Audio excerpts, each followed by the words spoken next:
కేంద్ర రాష్ట్ర ప్రభుత్వాలు అనుసరిస్తున్న ప్రజా వ్యతిరేక విధానాలను పోరాటాల ద్వారానే తిప్పికొట్టాలని భారత విప్లవ కమ్యూనిస్టు పార్టీ రాష్ట్ర ప్రధాన కార్యదర్శి దేవర నాగన్న పిలుపునిచ్చారు. కాకినాడ నగరంలో స్థానిక గాంధీ భవన్లో భారత విప్లవ కమ్యూనిస్టు పార్టీ జిల్లా కార్యదర్శి శివకోటి రాజు అధ్యక్షతన పెరుగుతున్న ధరలు ప్రభుత్వ విధానాలు అనే అంశంపై జిల్లా సదస్సు నిర్వహించారు. ఈ కార్యక్రమానికి ముఖ్య వక్తగా భారత విప్లవ కమ్యూనిస్టు పార్టీ రాష్ట్ర ప్రధాన కార్యదర్శి దేవర నాగన్ని పాల్గొని మాట్లాడారు. కేంద్రంలో బీజేపీ ప్రభుత్వం అధికారంలోకి రాకముందు నల్లధనం నిర్మూలన, నిత్యావసరాల ధరలు నియంత్రణ వంటి అనేక హామీలు ఇచ్చి అధికారంలోకి వచ్చాక వాటిని మరిచారని విమర్శించారు. అదేవిధంగా రాష్ట్రంలో కూటమి ప్రభుత్వం నిరుద్యోగ భృతి, ఉద్యోగాల కల్పన, సూపర్ 6 హామీలు ఇచ్చి ఒక్కటి కూడా అమలు చేయకుండా ప్రజలను దగా చేశారని దుయ్యబట్టారు. ఇదే విధానాలు కొనసాగితే ప్రజలు ఎదురు తిరిగి గద్దె దింపడం ఖాయమని హెచ్చరించారు. కాకినాడ జిల్లా కార్యదర్శి శివకోటి రాజు మాట్లాడుతూ రాష్ట్రంలో నిత్యావసర ధరలు రోజురోజుకి పెరుగుతున్నాయన్నారు. కూటమి ప్రభుత్వం ఇచ్చిన హామీల అమలుకు దశలవారీ ఉద్యమాన్ని చేపడతామని హెచ్చరించారు. కార్యక్రమంలో భారత విప్లవ కమ్యూనిస్టు కోనసీమ జిల్లా కార్యదర్శి నాగమణి, ఏలూరు జిల్లా నాయకులు పిఎన్ఎస్ శరత్, పద్మ, సురంజన్, చంద్రరావు, మాణిక్యం తదితరులు పాల్గొన్నారు. నిత్యావసర ధరలు, ప్రభుత్వ విధానాల అంశం మీద ఈ కార్యక్రమం నిర్వహించడం జరిగింది.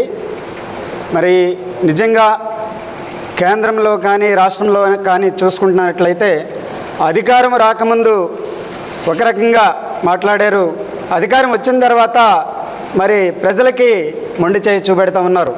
ఎందుకంటే మోడీ గారు మరి నేను అధికారంలోకి వచ్చినట్లయితే అవినీతిని అంతమొందిస్తానని, నిత్యావసర వస్తువులు ఖచ్చితంగా నియంత్రిస్తానని, అలాగే కోట్ల ఉద్యోగాలు, నిరుద్యోగాలు కల్పిస్తామని, నల్లధనాన్ని వెనక్కి తీసుకొస్తామని అనేక వాగ్దానాలు చేసి ఈ రోజున 2014 తర్వాత 2014 ముందు గ్యాస్ ధరలు, పెట్రోల్ ధరలు ఏ రకంగా ఉన్నాయి, ఈ రోజున గ్యాస్ ధరలు కానీ, పెట్రోల్ డీజిల్ ధరలు కానీ ఏ రకంగా ఉన్నాయి చూసుకున్నట్లయితే మరి నిజంగా ఆ రోజున మరి నేను నియంత్రిస్తాను, అధిక ధరలు తగ్గిస్తానని చెప్పి ఈ రోజున రోజుకి కంపెనీలకి పెంచుకునే విధంగా ఆ రకంగా పాలసీ తీసుకొచ్చి ఈరోజు మరి పేద ప్రజల మీద భారాలు మోపుతూ ఉన్నారు తప్ప ఏ రకంగా కూడా ప్రజలకు ఉపయోగపడే ప్రయోజనకరమైన విధానాలు రూపొందించడానికి సిద్ధంగా లేరని చెప్తాను. అలాగే రాష్ట్రంలో మరి ఈయన సూపర్ 6 అనే దీంతో వచ్చి ఈ రోజున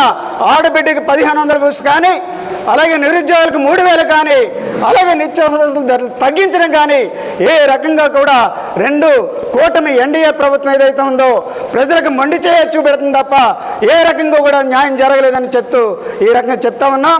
మరి దీనికి నిజంగా ప్రజలు తిరగబడితేనే ఈ ప్రభుత్వాలు మనకు దిగి వస్తాయి తప్ప ఆ మార్గం తప్ప వామపక్ష మార్గంలో మీరందరూ కూడా చైతన్యవంతులై ఈ ప్రభుత్వాన్ని గద్దె దించే వరకు మనం ఉద్యమాలు చేయాలని ఈ విధంగా చెప్తూ ముగిస్తూ ఉన్నాం.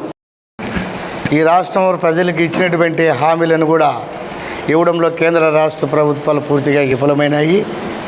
గతంలో ప్రతిపక్షంలో ఉన్నప్పుడు నారా చంద్రబాబు నాయుడు గారు మన రాష్ట్ర ముఖ్యమంత్రి ప్రతిపక్షంలో ఉన్నప్పుడు చెప్పారు, సూపర్ 6 ఎన్నికల ముందు చెప్పాడు, ఈ సూపర్ 6 నేను అమలు పరుస్తానన్నాడు. ఈ సూపర్ 6లో ఉండేటువంటి ఉచిత ఆర్టీసీ బస్సు, ఉద్యోగ భృతి, సంవత్సరానికి 3 గ్యాసులు ఉచితము, మహిళకు 1500 రూపాయలు, ఇలా అనేక వాగ్దానాలు చేశాడు. ఇవన్నీ కూడా సూపర్ 6 సూపర్గా క్లాప్ అయిపోయాయని చెప్పి భారతీయ విప్లవ కమ్యూనిస్ట్ పార్టీగా మేము తెలియజేస్తున్నాం.